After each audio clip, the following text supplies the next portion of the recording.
Imagine waking up to a world where the king is gone, the church has lost its power, and even the calendar is new.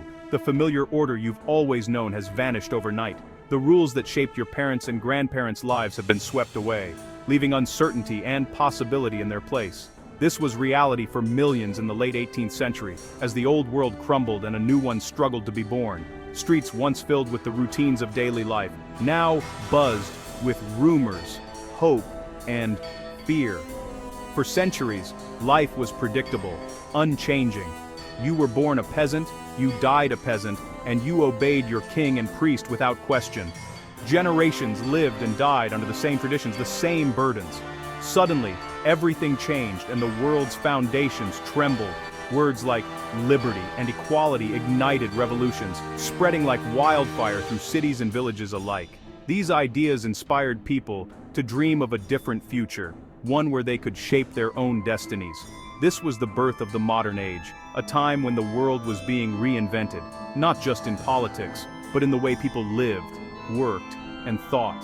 Why does this matter today? Because our world was forged in that fire. The revolutions of this era set the stage for everything that followed, from democracy to industry. The way we vote, the way we work, and even the way we belong to nations, all trace back to this era of upheaval and transformation. Historian Eric Hobsbawm called it the Age of Revolution, two immense transformations, one political in France, one economic in Britain. These changes didn't just alter governments, they reshaped the very fabric of society. Before, society was a rigid pyramid, kings and aristocrats at the top, peasants at the bottom, with little hope of moving between. The revolutionary age shattered that pyramid, toppling the old order and opening doors that had always been locked. It introduced the radical idea that birth need not determine destiny, that anyone could aspire to freedom and rights. Ordinary people could seize control and build a new world, taking history into their own hands for the first time. Let's travel back, walk the crowded streets of Paris, visit Manchester's roaring factories and witness the dawn of a new era. Meet the people whose lives were upended, from the clothes they wore to the food they ate, as tradition collided with innovation. See how a sleepy agrarian world was thrust into modernity, as villages became cities and fields gave way to factories. This isn't just about dates and battles. It's about the hopes, fears, and struggles of real people caught in the storm of change. It's the epic story of how we became who we are, how the world we know was born from chaos and courage. The ground shook, and the world was never the same.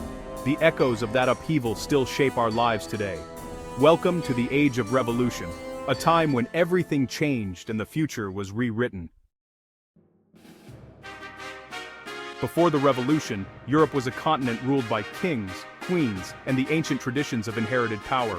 Royal families presided over vast empires, their authority passed down through generations, shaping the destiny of millions. Monarchs like Louis XVI of France claimed to rule by divine right. Questioning the king was not just a political act, but a challenge to the will of God himself. The crown and its symbols were sacred, and loyalty was demanded from all. Society was rigidly layered. At the very top stood the monarch, followed by the powerful clergy and the privileged nobility. Below them, the vast majority, the third estate, carried the burdens of society. The third estate included everyone from hard-working merchants and skilled artisans to poor peasants who toiled endlessly in the fields, all of whom paid heavy taxes to support the upper classes. Life for most was local, slow, and dictated by centuries-old traditions. Generations lived and died in the same villages, rarely seeing change. But beneath the surface, discontent was growing and change was quietly brewing. Trade expanded rapidly, connecting Europe to distant continents. Exotic goods and new ideas flowed into cities, transforming economies and opening minds to the wider world.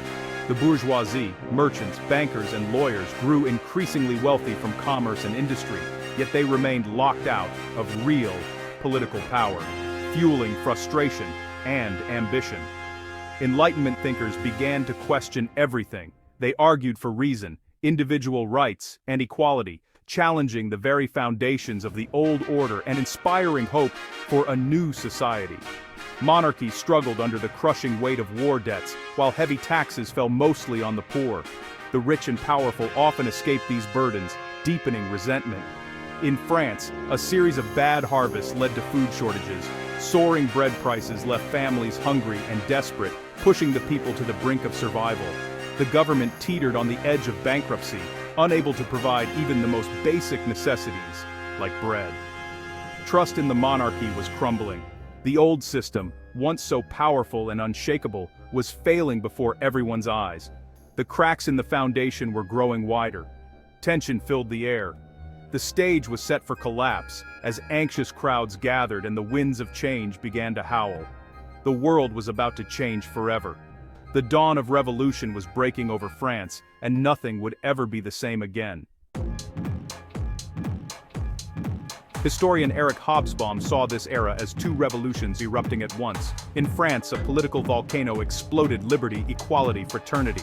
The French Revolution redefined rulers and citizens, birthing the modern nation. In Britain, an economic volcano rumbled, the Industrial Revolution. Factories replaced cottages, machines replaced hands, and cities grew. These revolutions were connected. Political upheaval in France and war allowed Britain to focus on industry. New wealth and social problems fueled demands for change. France offered a new political model. Britain, a new economic one. The French Revolution gave us flags, anthems, and constitutions. The Industrial Revolution gave us railways, steamships, and telegraphs. Together they powered the modern world. The dual revolution changed everything. The French political volcano erupted on July 14, 1789, forever changing the course of history. On that day, the streets of Paris were alive with tension, uncertainty, and the hope for a new beginning. The Third Estate, representing the common people and long frustrated by their lack of power, boldly declared themselves the National Assembly. This was a radical act, a direct challenge to centuries of royal authority and privilege. Paris buzzed with fear and hunger. Bread was scarce, and rumors of royal crackdown spread like wildfire. The city's poor and working class felt the weight of injustice more than ever. The people, desperate for change, stormed the Bastille, a fortress that had become a hated symbol of royal tyranny and oppression. Its fall was more than a military victory, it was a powerful message. It proved that ordinary citizens, united in purpose, could topple the king's authority and inspire a nation. News of the Bastille's fall spread rapidly, igniting hope and rebellion. Peasants across France rose up, burning records of feudal obligations and demanding justice in their own villages. The old order was literally going up in smoke, as chateaux and noble estates burned and the symbols of aristocratic power crumbled. In a historic overnight session, the National Assembly abolished aristocratic privileges, ending centuries of inherited inequality and feudal oppression. Soon after, they issued the Declaration of the Rights of Man and of the Citizen, proclaiming liberty, equality, and rights for all, setting the foundation for modern democracy. For the first time, sovereignty now rested with the nation and its people, not with the king or a privileged few. The revolution wasn't just about changing rulers, it was about redefining power itself, inviting citizens to participate in shaping their own future. A new world was being declared, one where the voices of ordinary people could no longer be silenced. The age of kings was ending, and the dawn of a new era, an era of revolution, rights, and hope, had begun. The revolution spiraled into violence, the terror. France, at war and divided, saw the radical Jacobins seize control. The Committee of Public Safety hunted enemies of the revolution. The guillotine became a symbol of fear. Thousands were executed. Even revolutionaries fell to suspicion. Robespierre, the architect of the terror, was eventually executed himself. France was exhausted and unstable. Into the chaos stepped Napoleon Bonaparte, a brilliant general. In 1799, he seized power, ending the revolution. As emperor, Napoleon preserved many revolutionary changes, like the Napoleonic Code, while conquering Europe. He was both liberator and tyrant, reshaping the continent. The revolution's promise and peril were embodied in one man. While France was in turmoil, Britain's Industrial Revolution transformed society. Inventions like the spinning jenny and steam engine revolutionized production. Factories sprang up, powered by coal and fueled by cotton from slave plantations abroad. Cities like Manchester exploded in size, linked by canals and railways. For some, it was an age of opportunity. For many, it was misery.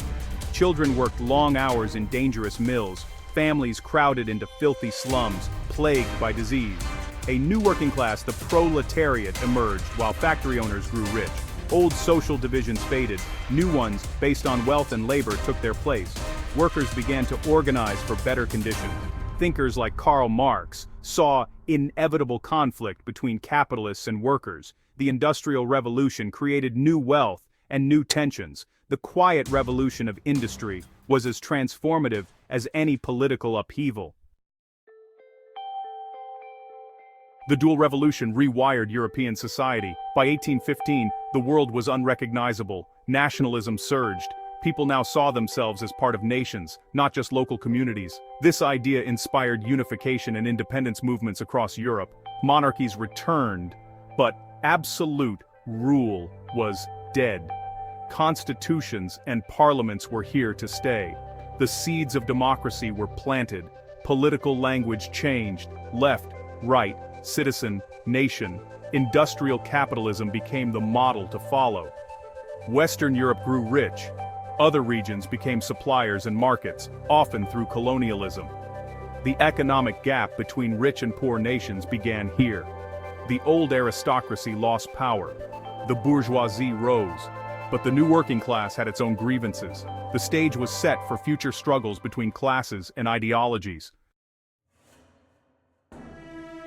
We still live in the world shaped by the dual revolution. Voting, nationalism, and political rights all trace back to this era. Our global capitalist system, technological innovation, and social conflicts began in the mills and streets of this age. The gap between rich and poor nations and the debates over work and wages are its legacy.